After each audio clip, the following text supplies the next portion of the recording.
Hello, Brawlers, and welcome to the BakuTalking Longer Podcast. I'm Haru Ren, and guess what? I'm bringing you something very different. Now, the kind fellows at Castle Games, Haunted Castle Gaming, Haunted Castle Gaming has actually contacted me and asked me to help out a new game called Genesis Battle of Champions. So I decided to check it out, and lo and behold, without a shadow of the doubt, and we got lucky.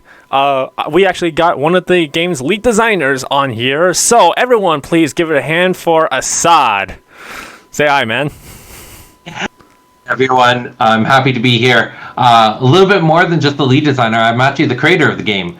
Oh, we got the lead creator of the game. AV project for almost 20 years in the making. So, yeah. 20 years, wow. Yeah, I started working on it back in 2002. So it's been a big project for me.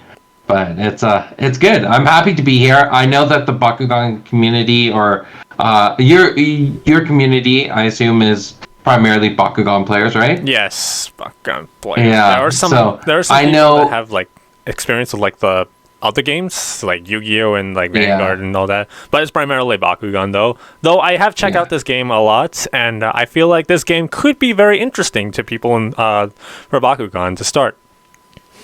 Yeah, and I definitely think so. I've seen a lot of people play Bakugan. It seems like a really, really great game. I didn't get into it myself, but I watched people playing, and I loved it. I loved the idea that it was more than just a card game. You had the figures. There was that nice little action moment when they pop out. I think a lot about it was very cinematic and very emotional in a lot of ways. So I think it's a great game. I think you're going to feel some of those same feelings when you check out Genesis. Yes, I have definitely. When I was looking up Genesis Battle of Champions games, I did actually feel a sort of like a strategic tactic thing, the same kind of thing that you would do in Bakugan. One thing about me is that I love card games, and I love strategy, and I love tactic games. So, and I feel like this, and I also love chess, right? So, and I feel like this is actually a good mixture of all of those things. So, if you don't mind, how would you mind running through this game and teaching us how to play Genesis Battle of Champions? All right. So, Genesis Battle of Champions is a tactical collectible card game. Big thing about the game is we want to get you out from behind your hand and actually in the game, feeling like one of the characters or walking around this arena. So more than just being someone behind your hand, you pick a character, a champion, and you play as that champion. So for this demo, we have two characters to play with. Malik the Barbarian. He's a lot more about in-your-face aggression, run up to them, just start beating them down. And then you have Raha the Archer. She's a lot more, she stays back, shoots people with her arrows, throws walls or creatures in between them, and shoots over those. So, looking at the characters, we're going to start with Malik to just break down how a character looks like. Just let me know you can see my screen properly. Yeah. Okay, perfect. So, with every champion, there's 3 banners in the top left corner. The red banner is your starting health. This is how much health you start the game with, but you can go over it if you play an ability that allows you to go over it. The second banner is your starting aura. Aura is your main currency used to do all your magical abilities, like cast spells, bring out creatures, create terrain. Your champions start the game with all of their aura and spend it as it goes on. However, once it's spent, you don't get any back. So it's definitely a game about managing your resources as you go. The third banner is your energy reduction. So certain abilities, physical abilities like punching someone, throwing kicks, jumping, things like this will cost energy. And you pay that by discarding cards off the top of your deck. And the moment you run out of cards in your deck, you lose the game. However, fighters like Malik here are more proficient at using physical abilities. So they have an energy reduction stat, and they reduce all energy costs by that number. So Malik reduces all energy costs by 1. So those are your 3 champion stats. Every champion has different stats. next to that, in the top middle, is your awareness grid. So since we're playing on a 5x6 board, and I can show you the full board here, so it's 5 down this way and then 6 down over this way, everything you play is bounded by a distance and a direction.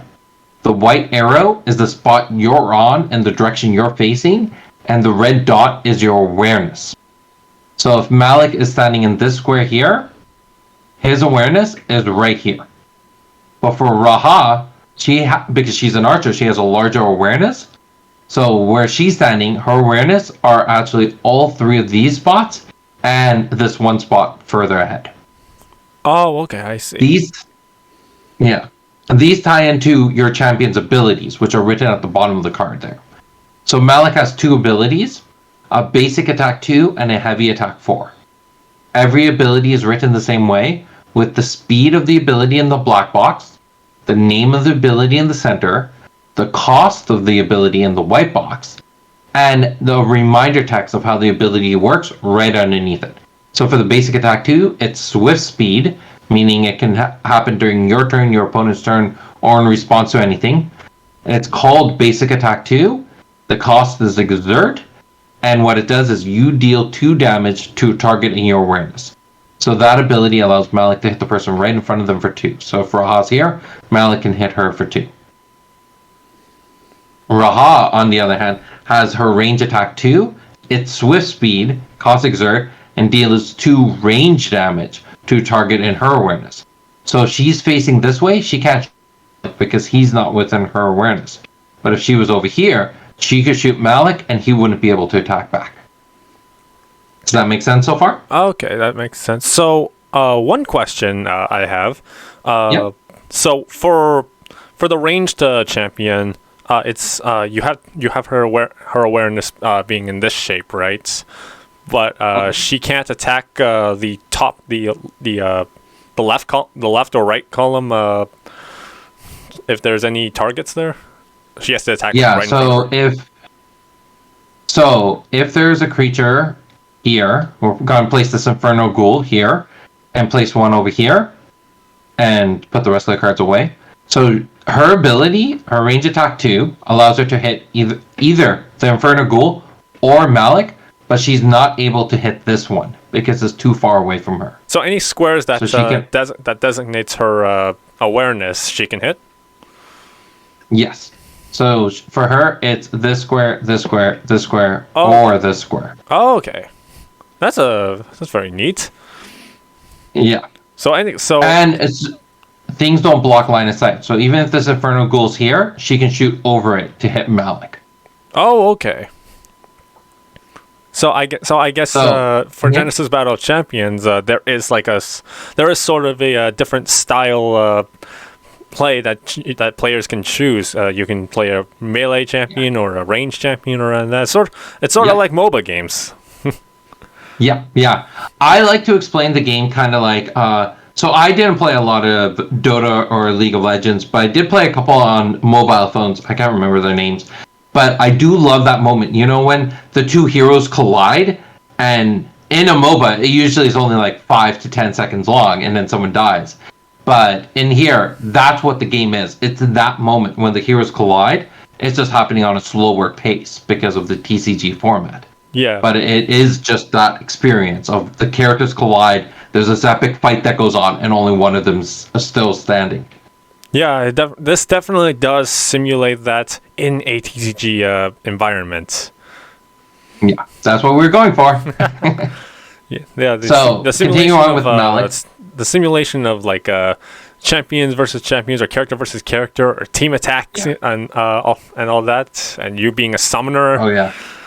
That definitely does. And the cool thing is, so we talked about like being a melee fighter or a range fighter, but you could be a caster. You could also be a summoner. It depends on your style. Those are the 3 major archetypes: fighter, caster, summoner. So fighters usually beat casters usually beat summoners, and summoners usually beat fighters. So you got that rock, paper, scissors going on. Yeah. That way, when you come into a tournament, there's no like omni-powerful deck. Every deck has its major weakness. Okay, gotcha. Yeah, like kind of like every TCG should have. Should have, yes. So, continue on with Malik. Malik has a second ability, his Heavy Attack 4. This is happening at action speed, meaning that he can only do it during his main phase. And I'll go through the turns and the rounds and all that kind of stuff in a little bit. But it costs Exert and 2 health. So abilities could cost more than Exert. And I'll talk about Exert in a few seconds. I realize I haven't done that yet. So it does 4 heavy damage to a target in his awareness. So every attack ability is written the same way, where you get the word attack. Everything before the word attack is the type of damage you're dealing. So in this case, it's either basic damage or heavy damage. And then in bracket is the amount of damage that's being dealt. And Raha has a second ability, which is Area Range Attack 1, which means she does 1 range damage to her entire area of awareness. And that's costing Exert and 3 energy. But Raha has an energy reduction 1, so she's sending the top 2 cards of her deck to her discard pile to play that ability. But she's dealing 1 damage to everyone in all 4 of those squares. Okay, so if this Infernal Ghoul was here, then it would deal 1 damage to all 3 of these units. So Exert is mill? So Exert is... so in Genesis, to indicate that your character has taken their turn, you grab a token. So we're going to be using some of these tokens over here. So I'll grab this token, and I would place it on my characters to say they're exerted. They're done for the turn. So if your character has already been exerted, they can't use abilities that cost exert. But if they're not exerted yet, they can use those abilities, and they're essentially free abilities. They're costing you your turn. But once you're exerted, you just end your turn. So attack abilities are basically a way to end your turn earlier. But you get this free attack out of it. Okay. Do people have to use tokens, or can they just like do something like flip the card upside down or something? You could flip the card. In all of our starter kits, we provide you exert tokens. I personally use silver coins that I collected from a Kickstarter. They're not real silver, it's fake silver, but they're these cool little fantasy coins. Just any sort of thing to indicate that your character is done for the turn. I know for some players they use 2 different colored dice. One colored dice is for the health, the other one is for exert tokens. It's just that indicating what's exerted is very important. So okay. We're gonna take that, drop that into this bag. We're gonna need dice later, so let's put that into the bag. The last thing I'm gonna go over before we jump into some gameplay is talk about summons. So summons are your creatures in the game. Every summon has a beckon ability, and that's how you're getting them from your hand onto the board. When you beckon a summon, you're paying in the white box for Infernal Ghoul here. We see at action speed, we can beckon Infernal Ghoul for 6 aura. So that's that currency I was talking about earlier. Yeah. You place Infernal Ghoul on a spot adjacent to you. So adjacent are the 4 orthogonal squares. So left to right, forward, back. So you place the Infernal Ghoul on one of those 4 spots. It comes out facing the same direction as you. So if Malik's facing this way, Infernal Ghoul's facing this way. Malik's facing this way, Infernal Ghoul's comes out facing that way too. And then it comes out exerted. To say that it doesn't get a turn the round it comes out. Oh, okay, so they have summoning sickness. Essentially. And then afterwards, they'll get this removed, and they're their own independent unit from you. They cannot use your resources. They cannot play cards from your hand. They cannot use your resources. They cannot play cards from your hand. They have their own health that's independent from yours, and they also get their own turn that's independent from your turn. Yeah, the thing about I'll show you how. Yeah, so that's the thing about Genesis Battle Champions that I've seen lately. Every time you play something, they have a turn, so you add to your turn stack.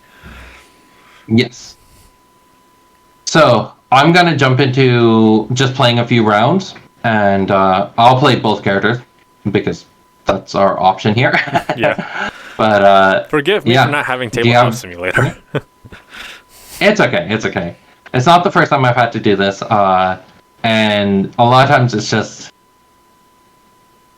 little bit easier because then I can walk you through like strategy decisions and things like that. I can show you more of the game than just if it was who were playing against each other. I wouldn't be able to look at your hand, right? Yeah, I definitely do like watching a game just as much as playing it. Yeah. Yeah, and that's the one thing we're trying to make very much for Genesis, was making it cinematic enough that even watching the games are really interesting, kind of like watching a game of chess. It's not as static as other TCGs usually are. I definitely do have something planned for when we do Genesis gameplay. Subscribe. Nice. All right, so starting the game off, the champions start in these back corners, back spots facing against each other. So it's like you just walked into the arena ready to fight. You have your starting health. So Raha starts off with 22 health and 95 aura. So we got 95 up here. And then Malik starting off with 30 health and 80 aura. So we got the 30, we got the 80. To keep track of this, you can use dice, pen and paper. There's also an Android and iPhone app that you can download, and those will help keep track of everything. Oh, okay. The next thing we would do is roll dice to see who goes first, but since I'm playing both hands, we'll just have Malik go first.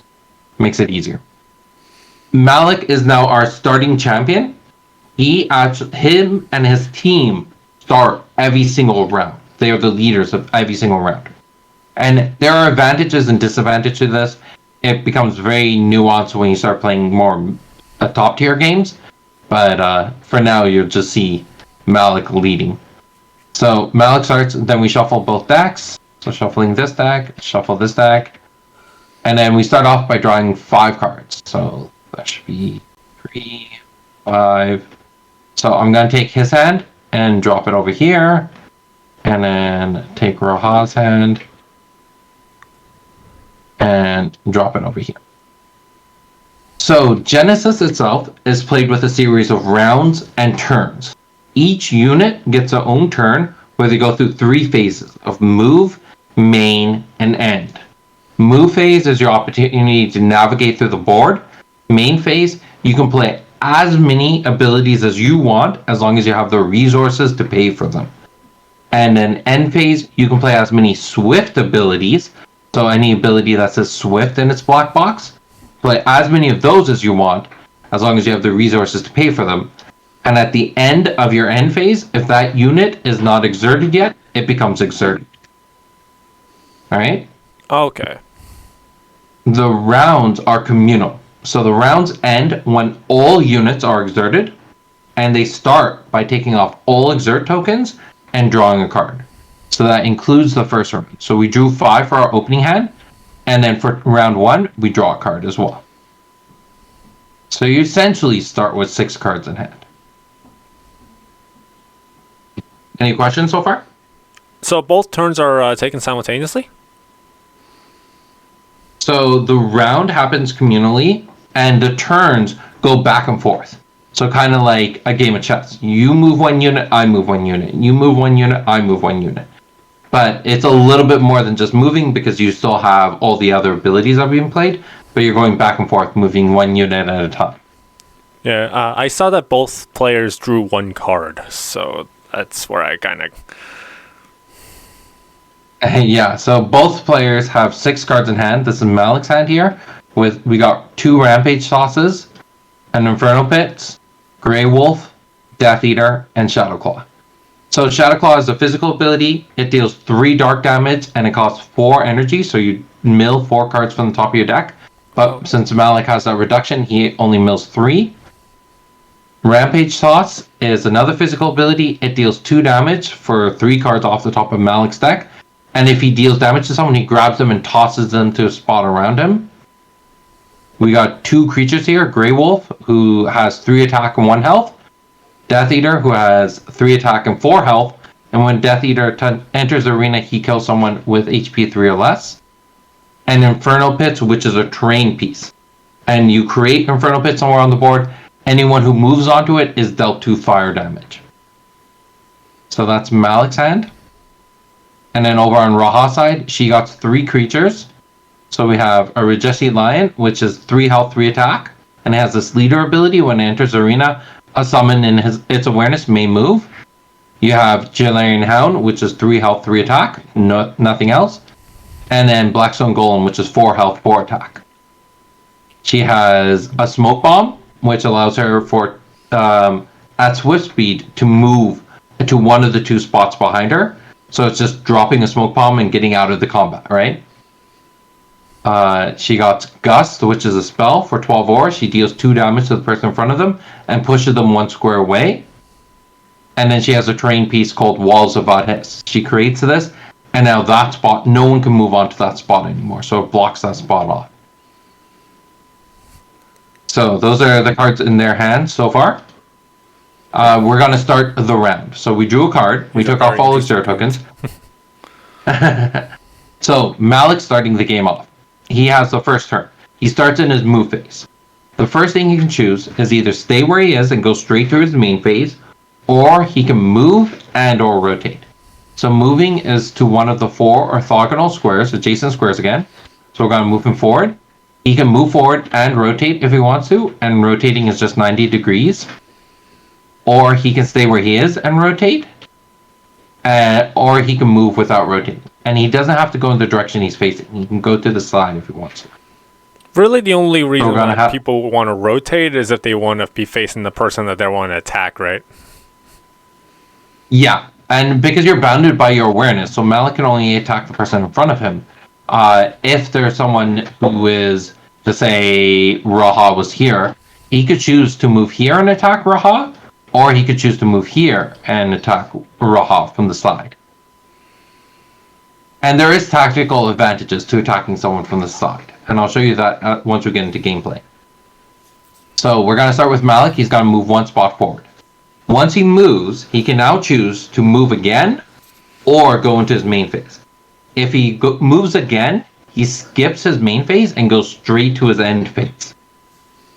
So we're going to have him stay where he is and go to his main phase and bring out a Grey Wolf. So Grey Wolf costs 10 ore to bring out. So we're going from 80 ore down to 70. And then it comes out Exerted. And it has 1 health. Good so far? Yep. Alright, perfect. So now Malik is... There's nothing else Malik wants to do right now. So he goes from his main phase to his end phase now. There's no Swift abilities he wants to play, so he exerts himself there. Then we're going to have Raha come up 1 spot, and she's going to match that Grey Wolf with the Chilean Hound. Costs 9 aura. So we go down to 86. It comes out Exerted, and it has 3 health. Let me know if you want me to zoom in on any cards. No, good. Alright, cool. And then we're also going to bring out a Black Stone Golem. So this thing has 4 health. And Exerted. Nothing more Raha wants to do, so she exerts herself. This ends the round. Everyone is now exerted. We go into the second round by taking off all of these tokens. I'm just going to put them over here. And then drawing a card for both players. So we got another Rampage Toss for Malik, and then we got another Chilean Hound for Raha. So now we go into turn orders. Malik's team has 2 turns. Raha's team has 3 turns. Okay? Malik's is the starting champion. He gets the first turn. He can choose either the Grey Wolf or himself and do a full turn with them until they become exerted. Then it goes over to Raha's team to pick 1 unit who's not exerted and do a full turn with them until they become exerted. Then it goes back to Malik's team to pick a unit and back to Raha. And then since Malik has no more units, it'll go back to Raha to choose her last unit. Okay, so it just alternates that unit and then his unit, then my unit, then his unit, then my unit, his unit. Yes. So that way you're not sitting around too long doing nothing. There's always something going on. You're going back and forth. We definitely wanted to have a game where you couldn't just leave the kitchen table for 10 minutes because there's nothing going on for you. You're engaged the entire time you're playing. Or ask the opponent, is this round going to take 10 minutes? And then they'd be like, yeah. And then they're like, okay, that's it, GG. Like, yo. Yeah. You don't have those so much. So what we're gonna now, you do get those sometimes when someone's like really pondering over what their strategy is gonna be. Yeah, that's normal. That usually happens in those. If they're that's like normal. thinking really hard, then I think that's understandable, right? So. Yeah. All right, so we start with Malik. So the other thing I note at this point is that the game favors the defender. So if this Grey Wolf, so the Grey Wolf has 1 health, 3 attack, it has a swift speed attack. So if the Grey Wolf decided it wanted to move once, then during its move phase, move a second time, skipping its main phase, going to its end phase where it can play swift abilities and attack with its dark attack 3. So it would attack, exerting itself. This Jailarian Hound now has the opportunity to respond. And it could respond with its basic attack 3. And then that ability goes onto the stack. So the stack is just our way to determine the order in which abilities resolve. So the first ability on the stack is the Grey Wolf's attack. So we'll put that there. The second ability on the stack is the Jailarian Hound's attack. So these abilities are now declaring the order in which they're resolved, and the newest ability on the stack is the first one to resolve. So the Jailarian Hound's attack would resolve first, killing the Grey Wolf, and since the Grey Wolf's now dead, its ability would do nothing, and the Jailarian Hound would survive the attack. Oh, okay. So it's like the chain. So it's like a normal chain order. Mm-hmm. It's like it's very similar to the chain from Yu-Gi-Oh! The big difference here is that once it starts resolving, you can still add new things to the stack. But that's getting a little bit more complex. But the other thing here is, just say the Jailarian Hound was exerted already. Like, it was the Greyhound's turn, the Jailarian Hound came out just this round and was exerted. Well, then it can come up here and attack the Jailarian Hound, and the Hound could not attack back because it's already exerted. So it cannot play the basic attack 3 ability. So the Grey Wolf would be able to attack it, and it couldn't attack back. Okay, yeah. However, this Grey Wolf is still within Raha's awareness, and Raha could attack the Grey Wolf, defending the Jailarian Hound. Oh, okay. So that's where things can get really nifty when you have tag teams going on, right? The other thing I want to point out is where the awareness really matters. So just say it's a few rounds in, and the Grey Wolf's over here, and the Jailarian Hound's here. The Grey Wolf starts, and instead of attacking from the front, it attacks from the side. Well, now I'm outside of the Jailarian Hound's awareness. No matter what, the Hound cannot attack it back. And I have pure tactical advantage here. Nothing can harm my Grey Wolf at this spot, so it can attack the Jailarian Hound, and there's nothing the Jailarian Hound can do about it. Oh, okay. Gotcha. Yeah. That. So there's a lot of things to think about. That's the tactical side of this game. Yeah. So after going over all that, I can see clearly here that this Grey Wolf's in a very bad position, because if it's just left here, the Jailarian Hound can come in and kill it, no worries. And it will get hunted down by this Hound. So instead, I'm going to move the Grey Wolf here and exert it. And the reason I put it there is because this Hound can move 1, 2 here, but if it's here, it can attack these 2 spots and not the Grey Wolf. Or it can move 1, 2, and then the furthest it can attack is here. So this is currently completely outside of the Jailarian Hound's awareness. Or like its threat zone. So now from Raha's side, we're going to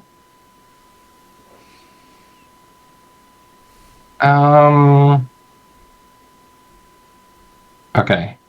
So we're going to be a little bit evil here. We'll move forward 1, and we're going to create this Wall of Vadhis. So Walls of Vadhis, it's an alteration, it's a terrain piece.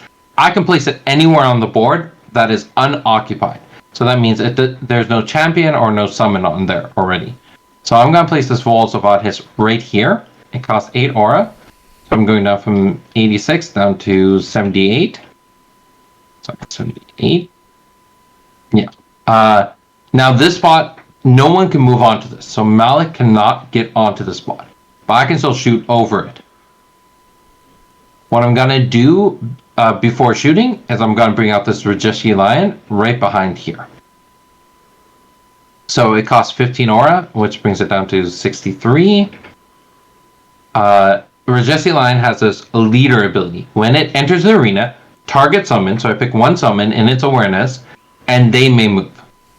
So I'm going to pick this Blackstone Golem, and it's going to move one spot forward here. And now I have this, it's not exerted yet. So I have this nice defense spot over here, allowing this to kind of charge in.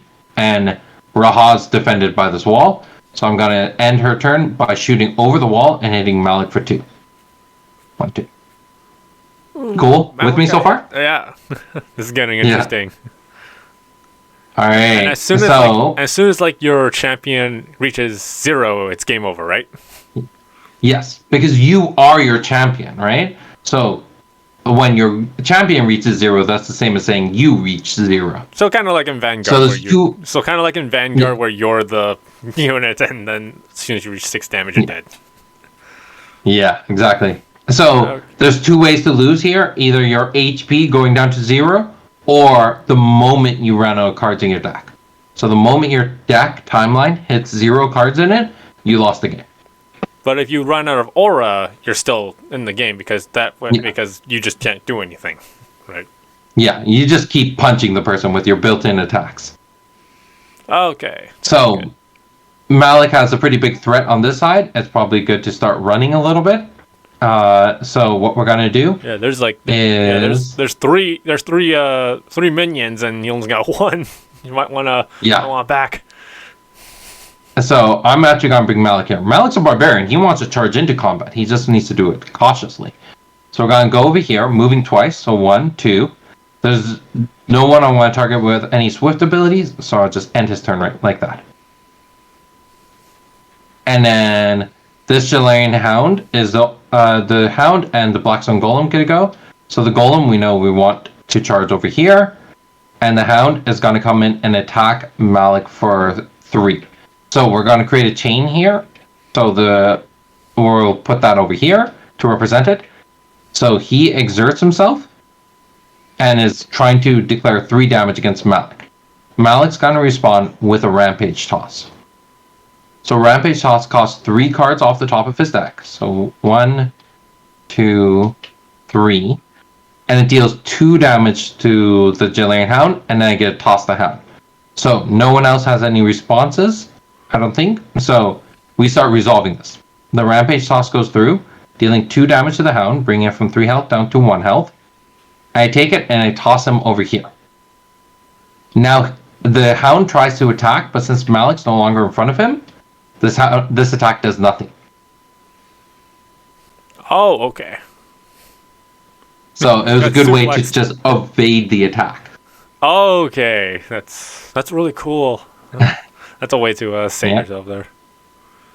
Yep. I like cards that allow you to have the option to be able to prevent yourself from taking damage, or at least giving yourself a chance to protect yourself, right?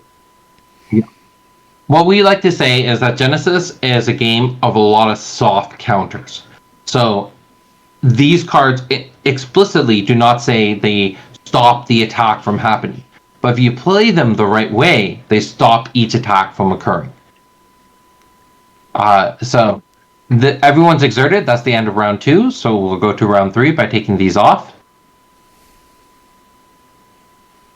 And drawing a card. So this Malik gets another Grey Wolf. And Raha's getting an Androthera. So Androthera is 1 health, 7 aura to beckon. It has a range attack 2. And if you look at its awareness, it's not like most summons who can only attack in front of them. Androthera is actually kind of a long-range creature. It can attack up to 2 spots away from it. So, we start now with Malik's team getting to go first. The reason why I dropped the Galarian Hound over here is now this Grey Wolf can rotate and attack it, and there's nothing it can do in response. So now the Grey Wolf got the advantage on the Galarian Hound, killing it. Make sense? Yeah. Awesome. Alright, so then we'll have... What would I do as Raha here? Okay. Good bead. So, I know this Blackstone Golem would be able to get right behind Malik and attack from behind. And there's probably not much Malik can do about it. However, since one of the other resources that you have in the game is just how many turns you can accumulate during each round, knocking out your opponent's summons is usually more advantageous. So I'm going to have this Blackstone Golem come here and kill off this Grey Wolf. That would make Malik a sole survivor. Like, he has no one else on his team, right? Yeah. So the Blackstone Golem goes that way. Malik has a pretty good combo in here. So what we'll do is we're going to come here, rotate in like that. And then I'm going to drop an Inferno Pits over here. So Inferno Pits cost 12 to create it.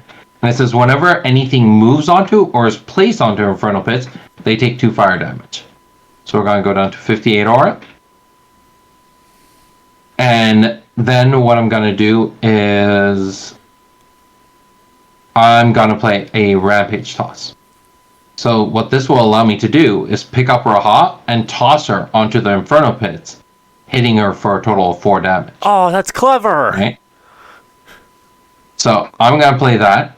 In response, Azraha, seeing the obvious play here, would play Smoke Bomb in response. So that costs 10 aura, bringing her to 53, and 2 cards off the top of her deck. So what Smoke Bomb would allow her to do is to teleport back there, basically avoiding the attack altogether. Ah, whiff. Now Malik in response has a built-in swift attack that he can also play. So what he's going to do is respond with his attack, which exerts him. Raha has no more responses here. So it goes now back to Malik to see if he has any more responses he wants to add. He's going to add another Rampage Toss, which will cost 3. And now, yeah, we'll leave it there. Don't want to make it too crazy. So we have this now is our stack. So that's being resolved. So the second Rampage Toss will activate first, and then toss her into the lava pit, right? I actually did this wrong. I should have done the Rampage Toss first, and then Malik's attack. Because now, in this order, if I toss Raha over here, Malik's attack is going to do nothing because Raha's no longer in that spot right in front of him. Oh, right, yes. So, I hope no one minds, but we're going to just pretend that I did that the right way. Yeah, we're all rookies here. Alright. So let's pretend that I did it the right way. So Malik's attack will go off first, hitting for 2. Then what I would do is hit with the Rampage for 2 more, bringing her to 18. And now, just to mess with her, instead of tossing her into the pits, I'm going to toss her here. Smoke Bomb resolves, and she has only one spot she can move, because Malik's over here. She can't move here, so she has to move from Smoke Bomb onto the pits. Oh, and she can't cancel the, she can't say cancel, right? No. So now she's taking 2 damage from that. This Rampage Toss tries to happen, but since Raha's no longer in front of her, it does nothing. Okay. Yeah, that's a very clever play. Yeah. I think Rampage Toss might be my favorite ability. Rampage Toss is definitely really cool. There's a lot of fun things you can do with it. So what we do is the best play here is probably going back this way. We'll drop a Jalarian Hound right behind him, bring her down to 44 aura. Sorry, and then shoot Malik on an angle for 2 damage. So that would be Raha's turn, and then. So there's 2 there's a challenge here. If this Rajeshi line comes and tries to attack Malik from the side, it has to take 2 damage from the Inferno Pits. However, if it attacks from the front, there's a good chance Malik has another defense, like another Rampage Toss. So, the attacking champions from the front is usually not your most advantageous play, because they always have something like Rampage Toss where they can come in and nullify your attack. Mm-hmm. And if he does have a Rampage Toss, he's just going to toss the resisting line onto the Inferno Pits, dealing 4 damage total, killing it. So, the more guaranteed move is to move beside, taking the damage, going down to 1 health, and attacking him for the 3. That's where the hand advantage thing comes into play, right? You know your opponent has like cards in hand and they have mana. Yeah. So if you do the obvious thing, which is go in front and just attack, they might have a counter and like hurt you, right? Yes. Or do you want to sacrifice something and then do the obvious strategic thing to try and guarantee damage, right? And that's where like that's really where the hand advantage and like the thought process is when strategizing in this game. Yeah.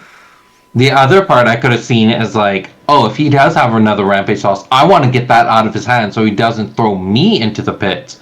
So why don't I sacrifice my Rajeshi Lion for the Rampage Toss, bait him, and then that way I'm in the clear for later on in the game. Yeah, exactly. So there's so much little strategies to kind of consider. So at this point, the only things that I really need to point out are some terminology differences. So we talked about adjacent on the 4 orthogonal squares. We saw with Rampage Toss, it actually has the keyword around on it. So if a champion or summon is dealt damage by Rampage Toss, then you may place it on a spot around you. So around is all 8 spots, so that includes angles. So adjacent does not include angles, and around does. And then the last is move versus place. So we've heard that on Inferno Pits. You can move onto it, or if you're placed onto it. If you go to move to a spot, you can only move to a spot that's unoccupied, does not have a champion, or it does not have a summon on it. But if you get placed onto a spot, you can place things on top of other things. So I could Rampage Toss, just say I had one, I could Rampage Toss this Rajeshi line on top of this Galarian Hound, if that was an advantageous move for me. The other place where we see the keyword place on is in the beckon ability. So the first word, place Galarian Hound on a spot adjacent to you. And the reason behind that is just say Raha was trapped in a corner, or better yet, let's say Malik was trapped in a corner, and there was a Rajeshi line here, and a Galarian Hound here. Well, if the keyword place didn't exist, then he's just kind of screwed. He has to fight through this. He can't do anything else about it. But now that there is the keyword place, he could place this Death Eater onto this spot. Then Death Eater's trigger ability would go off, killing this Galarian Hound, and now he has a summon trying to offset the tide of the combat. Oh, okay. Gotcha. Yeah. So that's the reason for the keyword place. But besides that, that's more or less the core rules of the game. Yeah, this game in a nutshell. This is definitely a very interesting game. Very good, a very good mix and blend of like chess and Yu-Gi-Oh and Magic, Vanguard. Yeah, it's a very, and mobile games as well.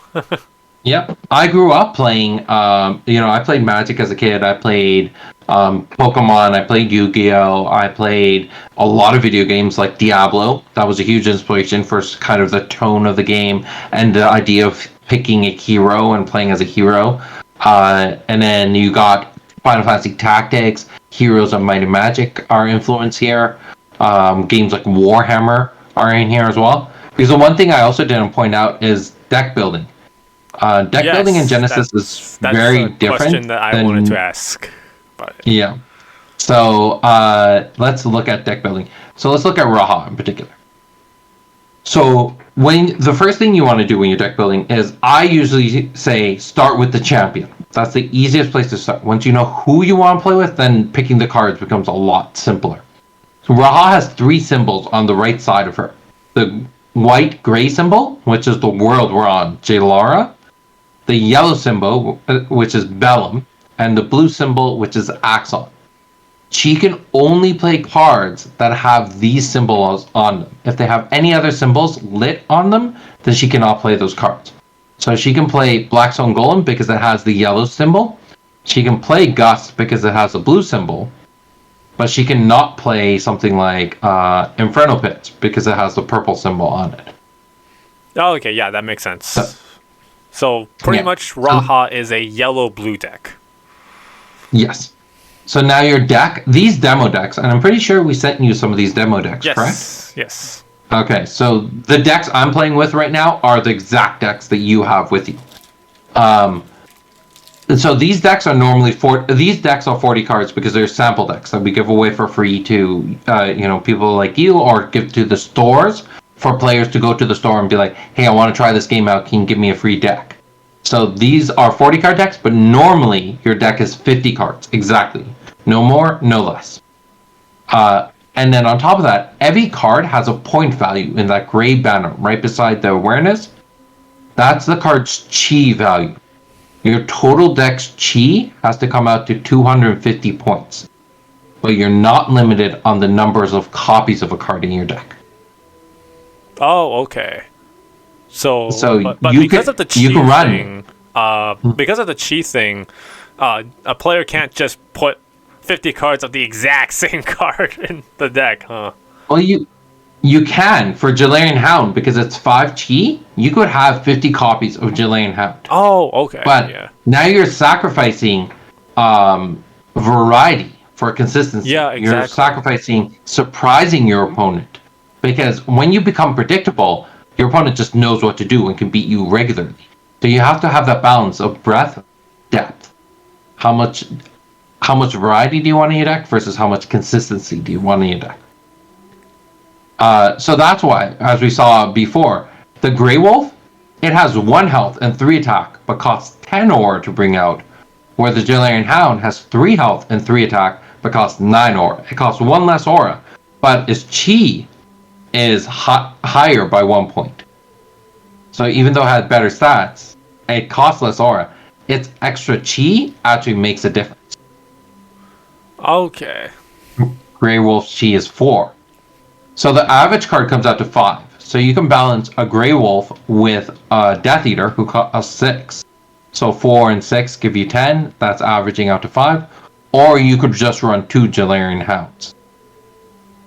Yeah, okay. So yeah, the chi thing really gives players a kind of kind of tough deck building scenario, where you want this card, but like these 2 cards add up to this amount of the chi of this one card. So which one would you prefer? Like 2 cards that you can potentially see more play in the deck, or just 1 card you won't guarantee in the deck, but it's still very strong. Exactly. It's again, you're coming down to consistency versus variety. You're deciding between strength, So the thing is, if you have 2 Jalarian Hounds, those are mid-range creatures. The Death Eater is a stronger creature. It has 4 health, 3 attack, and when it comes in, it kills the summon. So you get a lot out of it. But you have now equal odds of one game you'll draw the Death Eater, and the next game you'll draw the Grey Wolf. And on the games where you draw the Grey Wolf, are you going to win, or will you lose because you didn't draw the Death Eater? Like, there's a lot of depth in deck design, and there's a lot of chances for variety. So even we talk about meta in Genesis, and that conversation has been going on for a while. Even the most powerful decks have relatively low win rates purely because there's so much variety, or what do you call them? Like so much opportunities for players to design that same deck their own way. There's no concept of a playset of a card. So if you're running just a Angel of Retribution, which is one of the biggest creatures in the game, some people will run 2 copies of it, some people will run 6 copies of it, and those decks play very differently. Yeah, that is That is definitely very interesting. I gotta say though, the concept of deck building in this game is probably one of the most challenging, but yet very, how do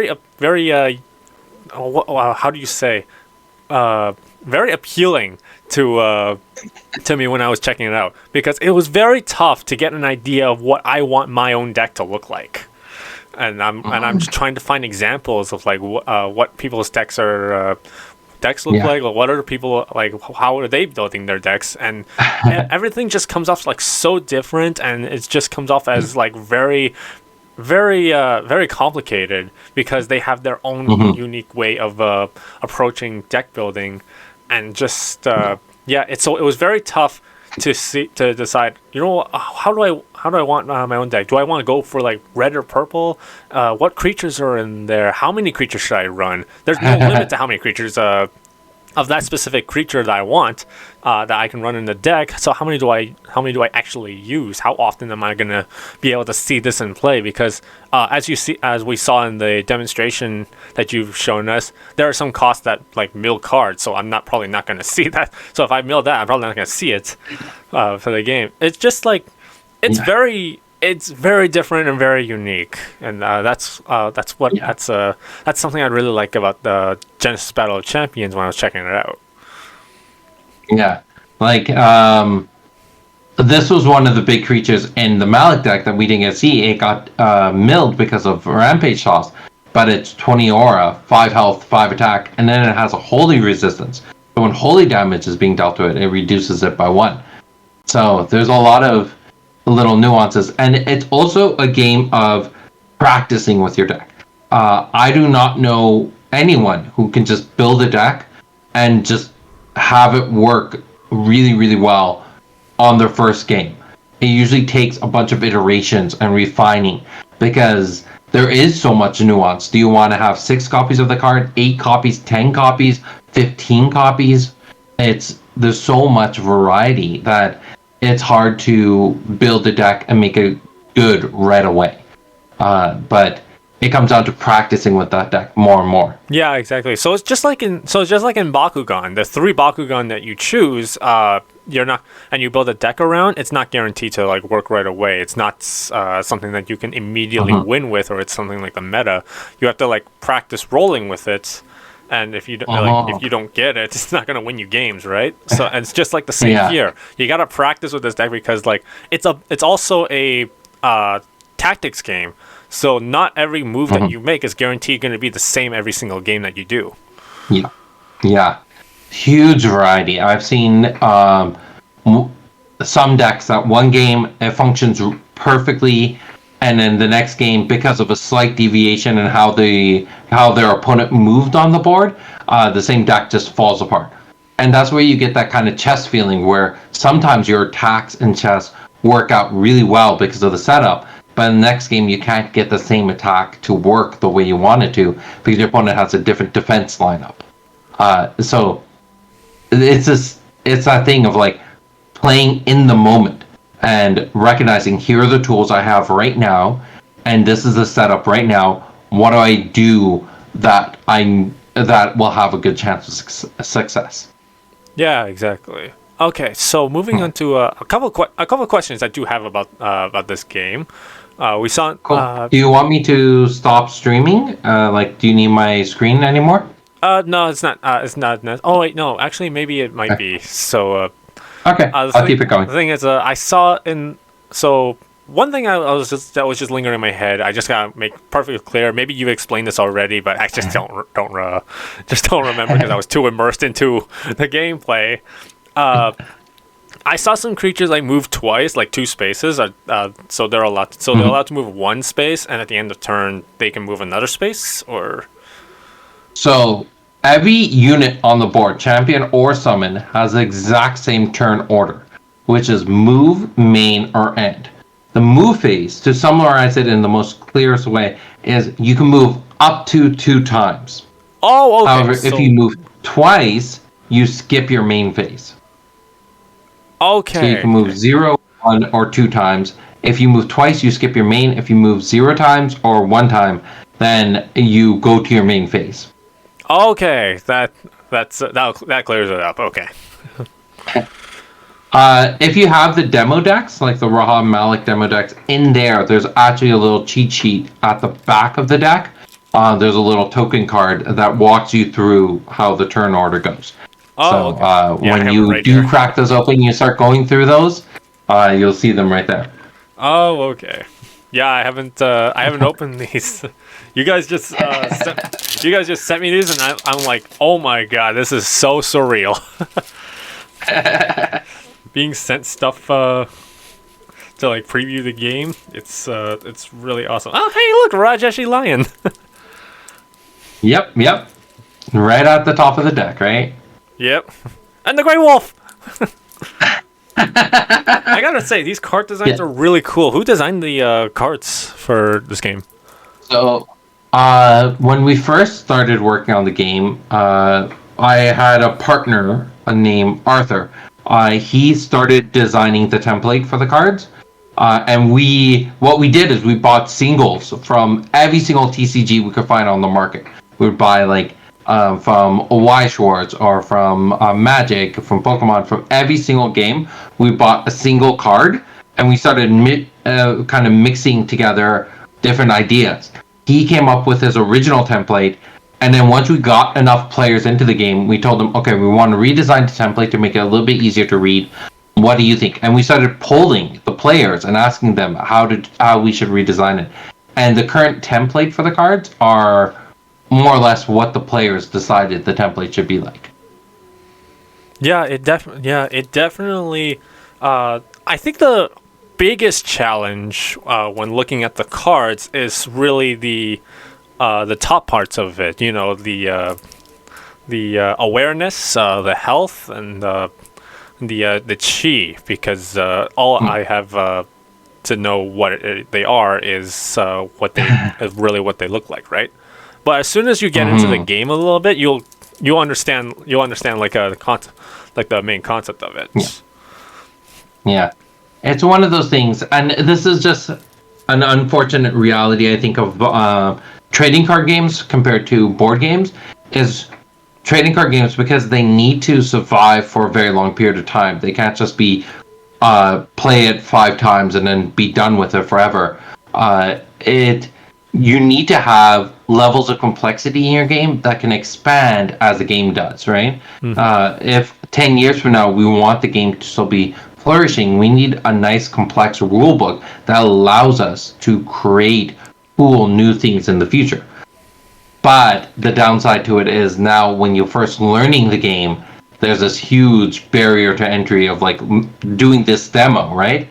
Learning all the intricacies of how the movement works, what each symbol means, why the layout is the way it is, all those different components. It does take a little bit of time to learn, but my hope is that after you learn them, after about 20 or 30 minutes playing the game, it's intuitive. You don't have to question it. You understand it more and more. It will definitely take some time to get used to, and that's kind of the same for every trading card game, right? It's going to be difficult at first, and maybe sometimes it'll be easy to learn, and it'll be hard to master, and maybe it'll be hard to learn and easy to master. But you know, that's just the nature of it, right? So, another thing is the game board. Game board, it's a 5x6 grid, right? But what if somebody doesn't have a board, though? Would that make this game kind of... Go to the dollar store and buy a piece of Bristol board. It's about $1. You can get 2 of them for $1. And then grab a ruler and make 5x6 squares. And each square should be 3.5 inch by 3.5 inch. And then there you go. Like, playing with an official game board is... I don't care. I play with cardboard, play with the official board, play with the neoprene mats. At the end of the day, just play the game. That's the biggest thing for me, is I want people playing the game. So I say the cardboard thing because that's what I did when we were first playing the game, is playing on Bristol board. So I think that's the easiest place to start, or just print off an image of the board, whatever works for you. Oh, okay. Yeah. Yep. So I'm actually another a deck I'm hoping to build is a red or red and purple. I was thinking red and black, but I don't see a black symbol on any of the cards. So I'm like, you know what, red and purple will be fine. And then, Malik is red and purple. So my question is there certain different kind of strategies to every single kind of build? For example, Malik is red and purple. It seems like he's very aggressive, like heavy aggressive attack. And then you got like yellow and blue that we saw focuses on range, right? So there's different strategies for different kind of builds. It's different strategies for different champions. Every champion has its own strengths and weaknesses, and you need to play into them. If you're ignoring your champion's biggest assets, then you're not going to do well with them. So let me switch over to the deck builder so I can show you all the different champions. Assuming that it loads easily. Tabletop Simulator has an issue of being very heavy, so it takes a little bit of time to load. But there are currently 12 champions in the game, and each champion falls into a different category of like, are they a fighter, are they a caster, are they a summoner, what are their strengths and what are their weaknesses. So if we look at search here for, you were saying you were interested in red and purple, right? Mm-hmm. So you got 3 champions in red and purple. Each of them have 2 different artworks, but we're just going to be pulling out the artworks done by Damian, our art director. So you got Idris. Idris has 25 health, 125 aura, so significantly more aura than Malik. No energy reduction. And her 2 abilities are Heavy Attack 1. So it's an action speed ability. She can only do it during her main phase, so it's slower. Or Fireball, which is action speed again. But for 5 aura and exerting her, you can hit anyone from anywhere for 2 fire damage. So she's your heat-seeking missile fire mage. Oh, okay. I like her. Malik, we saw he has a lot of health, the most health out of any champion in the game. And he also has the biggest attack out of any champion in the game. He's the only one who has a built-in attack that hits for 4. Okay. And then the new one, Odara, she has 20 health, 110 aura. She has a forward awareness, so she has a range attack. And then her second ability, Spur, it exerts and mills 4 cards off the top of her deck, but target summon in your awareness loses 2 health, and then you remove all exert tokens off of them. So you can beckon a summon, spur it, and then attack with it the turn it comes out. Oh, so that's she's cool. So every champion has their own strengths and weakness. Idris is more of a mage type. Malik is more of a fighter, and Odara is more of a summoner. So it comes down to what's your preference, which of these characters do you resonate with, and practicing with them. Kind of like Street Fighter or a MOBA. You can't just pick up any character and be perfect with them. You got to practice them and understand their strengths and weaknesses and what are the right cards for them. Because there are certain cards that are great for Odara but are terrible for Idris, and vice versa. So you got to figure out what are the characters you want to play with. Yeah, that's I really like that. Being able to picking one card and then building a deck just around it. That's like a dream that a lot of TCG players have, like for example, in Duel Masters, people really liked Bull Shock Dragon, they wanted to build the deck around it, right? Or in Yu-Gi-Oh, they liked the Blue Eyes White Dragon, they wanted to build the deck around that. And that's really, and I like that it's just one copy of the card that you really need because that card is specifically you. Yeah. You very rarely need multiple copies of Champion. The only reason I carry multiple copies is, you know how we were building this stack and we're using like copies of the card? Sometimes when I'm building a stack in real life, I use a spare copy of my Champion to say, this is my Champion's attack ability. Oh, okay, but overall deck building, you only use one Champion. You just need one. So Raha, we saw, was our Ranger. In the yellow and blue combination, there's actually 2 fighters. So you have Raha, who's your Ranger, And then Kun, who's your melee fighter, he has a heavy holy attack 2. So it's heavy, meaning that it's action speed. Holy, meaning it's doing holy damage and deals 2 damage. He has the ability flight, so he can move onto a spot even if there's a champion or summon there. So champions and summons do not block his movement. Oh. And then he has an ability called dash. At the beginning of his turn, he gets a move. Then he gets 2 more moves for his move phase, giving him a total of 3 moves per turn. No, dash. Yeah. So he's your kind of speedster fighter. He can get in the middle of combat and do these crazy AoE attacks, hitting a bunch of people. And then you have probably the most powerful mage in the game, Nubia, with 20 health, 150 aura, so the most amount of aura out of anyone in the game. No energy reduction. She has a swift basic attack 1, but then she has visions. At the beginning of the round, she draws a card. So she draws 2 cards every single round. Oh, that's cool. Yeah. So every champion has its own strengths and weaknesses, and it really comes down to exploring them. Don't cut any champion out. It's just practice with them. I remember in the early days, everyone saying Malik was completely unplayable, but then someone came around with a really cool Malik deck and has been just pretty consistently doing very well in the game. It comes down to how much you like your champion and how much you're willing to practice with them. So when you mention holy attack, what is that? Is that like a special attack that only specifies like a certain way, like, or is that just a normal attack? So the key was in Genesis from the very beginning. We've implemented the 5 elements: so earth, air, water, fire, electric, holy, and dark. Those are different damage types that can be done in the game, and now over time we're implementing ways to make those attacks stronger. So we got something like water pill.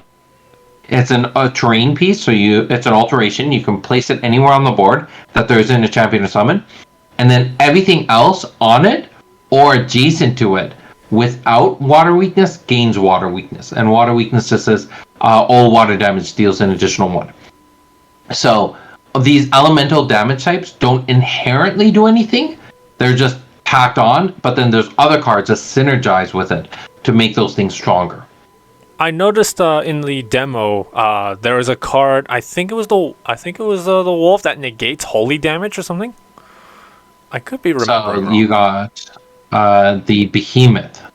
So is the behemoth should be there? He is. So the behemoth has holy resistance. All holy damage dealt to the behemoth is reduced by 1.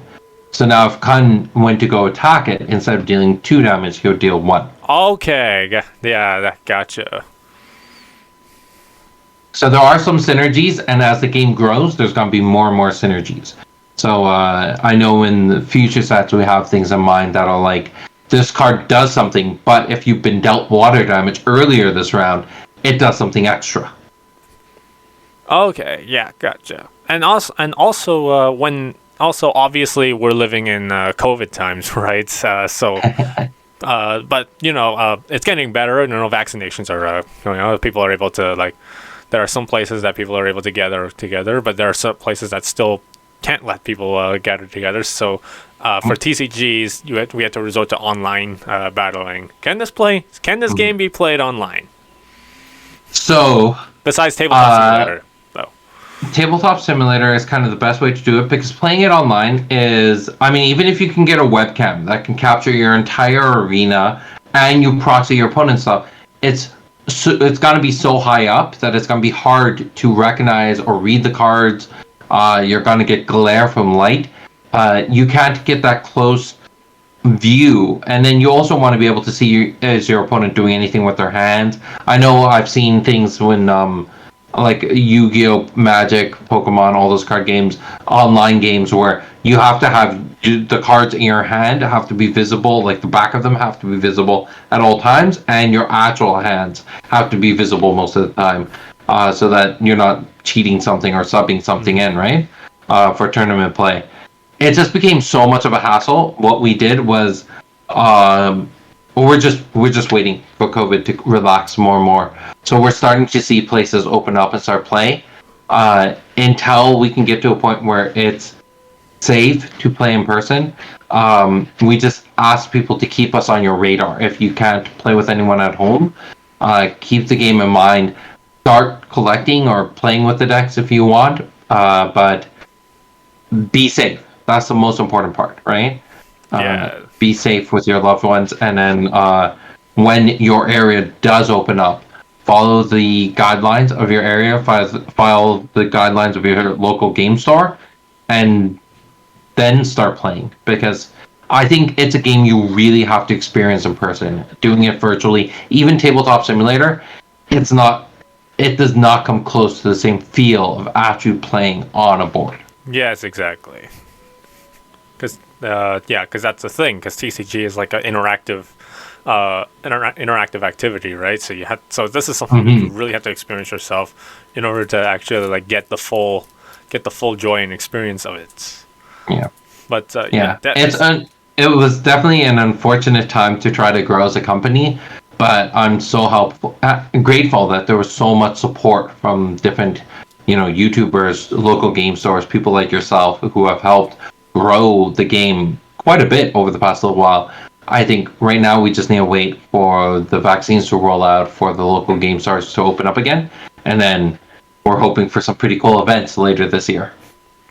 Yeah, are you guys planning on let's say COVID is finally dead in the water, and everybody's gathered around. Are you guys planning on some big tournaments and events, like for example, like going to a convention and hosting a tournament and all that stuff? Yeah.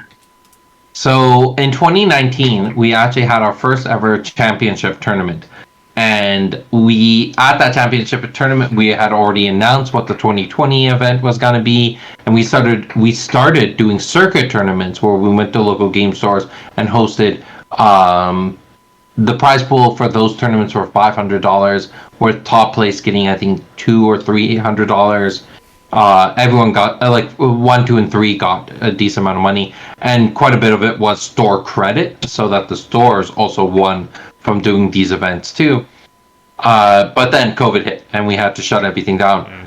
So, assuming everything resolves properly, we already reserved our place for our 2021 championship, but we haven't announced the date yet because we want to make sure that the government's, in the clear and that we're safe. Yes. I don't want to get people's hopes up too high, but assuming that things kind of resolve by the end of the summer, then we might actually still have our championship this year. Yes, that is very exciting, and I think everybody would like to will be very excited to hear that you guys are still planning stuff and getting everything ready for when we all finally leave quarantine and actually get to go out and play this game. Speaking of game, because one of my pardon? I got a shiny Kendra. Yeah. One of my big concerns is so I've been following a lot about Flesh and Blood. I don't know if you have been following them, but they announced their big circuit Grand Prix tournament thing called The Calling, and they were gearing up for the first one, and I don't remember what state they were going to host it in, but just a few weeks before they were supposed to run it, the state went into lockdown again. And it's like, okay, now what?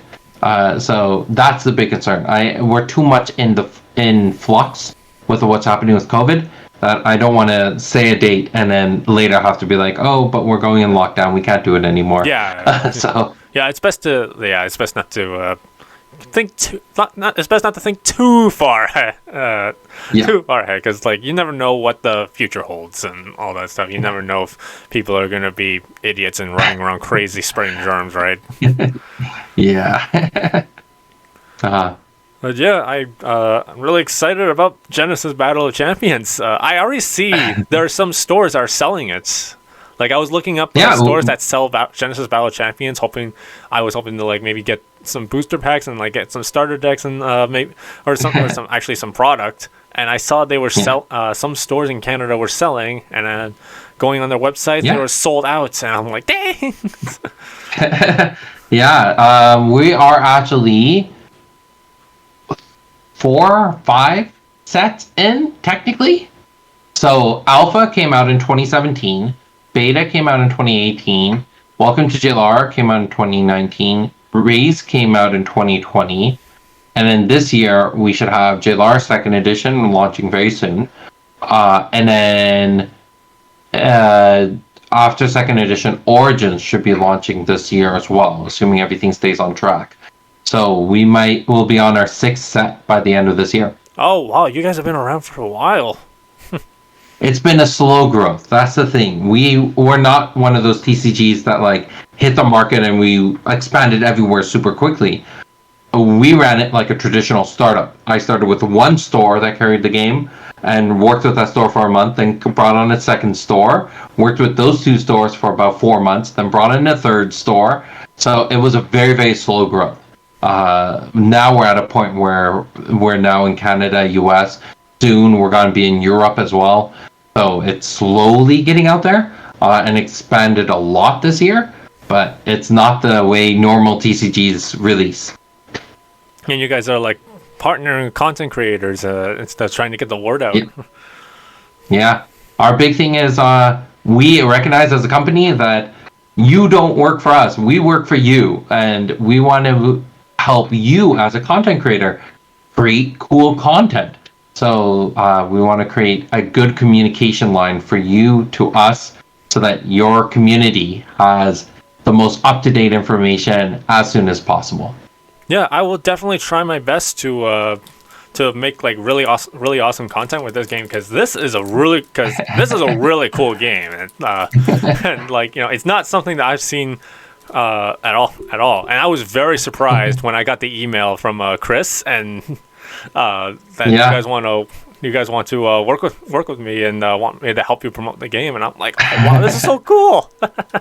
Yeah, I think for us, we're actually really excited to work with people who are in the Bakugan space because we recognize. So I'm fully aware that everyone who watches this video, not everyone's going to fall in love with Genesis. Not everyone's going to be heads over heels about getting into a new game. But at the same time, there are a lot of people who are like, I want to play more than one game because if I play the same game day after day, I get bored of it. And so for the Bakugan community, I think Genesis is a fun little transition because you get to keep some of your tactical elements. It's more than just playing cards and turning them slightly. There's a lot more strategy to it, and that's what Bakugan gives you as a player. It's not like a traditional TCG. There's more to it. You get a good cinematic 3D experience. We don't have that 3D experience yet. We had one card turned into a miniature, but slowly we'll get there, and we'll have other miniatures out. And once you get that full experience, I think it would be a really cool transition game for people who play Bakugan. I think I would like that. I think I would like that miniature as like a collectible, not really as a gameplay piece. Yeah. So we had a paint contest during COVID because we were trying to give people a way to interact with the game while they're in quarantine. And I have one of these left. It's a little bit broken, but I don't know if you can see it there on the screen. But this is actually that behemoth we were just talking about earlier. Yes. So you got this, and then you got this guy. Where is it? Yeah. So you have this, but the front claw is a bit broken on the miniature. But that's really cool. I have the claw. It's still in the bag. But we had the paint contest, and then the winner of the paint contest got a bunch of packs, and then we also had a foil version of this card made. It was fun. It was fun. I would definitely like to see in the future we play the cards and a hologram would pop up on the table, and then if you turn the champion or the creature, and then they'll just turn that way and stuff, and then but they won't be able to do attacks or something. What I really want to do is have you played Pokemon Go? Yeah, definitely. So Pokemon Go recently had a really great feature added to it where you can throw your Pokemon into your environment and it will scale proportionate to the items around it.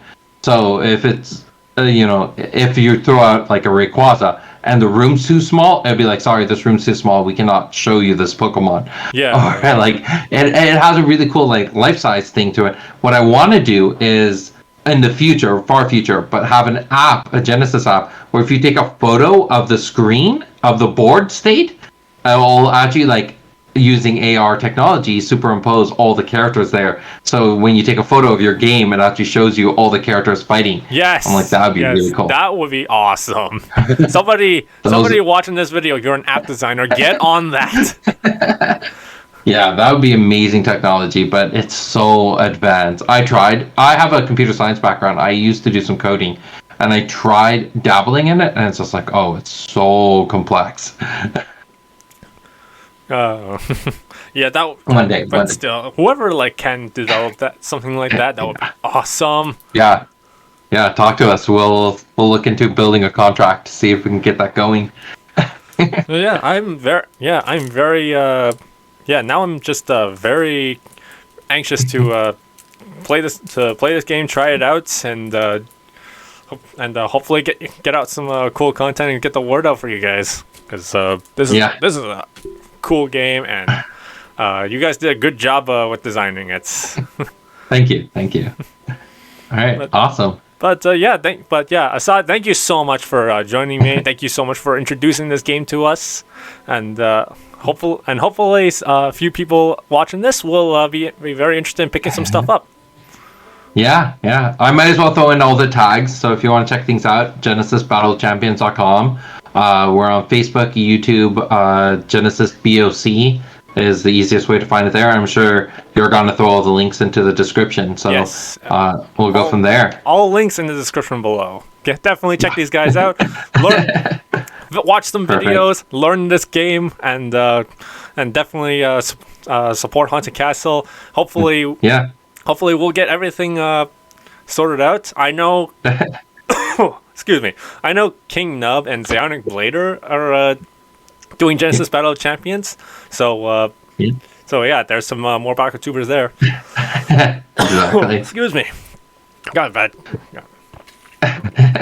God, going into this with something in my throat. Jesus. But yes, definitely, guys, check out everything Genesis Battle of Champions, and hopefully we will get some cool content for you guys as well. Coming out very soon. Support BakuTalk by pressing the thumbs up. Give us a subscribe for more awesome content. And definitely check out Genesis Battle of Champions. Assad, thank you so much again for joining me on this podcast. Thank you for having me. Yep, and remember, thank God for Rapid Fire.